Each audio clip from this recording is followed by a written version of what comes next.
сәлеметсіздер ме? Менің есімім Идаятқызы Мадина. Мен Мұрын Шоу Сеңгірбекұлы атындағы Маңғыстау гуманитарлық колледжінің студентімін.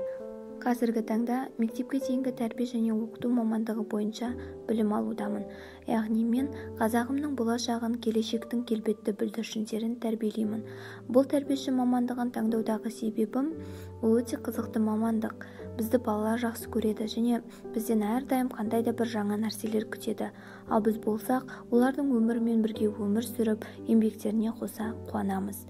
Мен жаһандану теңізінде желкенін жайған, мемлекетіміздің ертеңгі алға бастайтын, мықты ескегі болатын балабақша бүлдіршіндерін тәрбиелеумен, оқу білім қайнармен сусындататын осынау абыройлы мамандығымды мақтан тұтамын. Сондықтан да мен өңірлік WorldSkills чемпионатына қатысып жатырмын.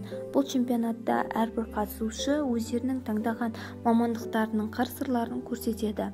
Бала тәрбиесімен айналысатын әрбір педагогтың алға қойған мақсат-міндеті мен педагогикалық ұстанымы болу керек. Менің өмірдегі ұстанымым жүрек қалауымен таңдаған мамандығымды жауапкершілікпен қарау. Яғни тәрбиеші болу ол жай ғана мамандық емес, ол адам бағдарын жасаушы, келешек ұрпақтың сәулетшісі.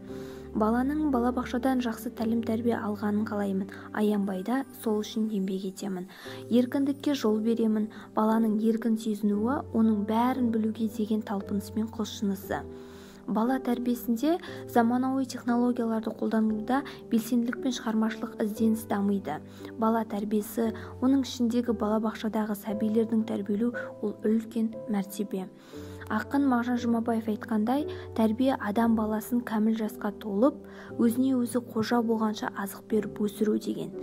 Сондықтан да біз балаларымыздың болашағына, тәрбиесіне жауапты жандармыз.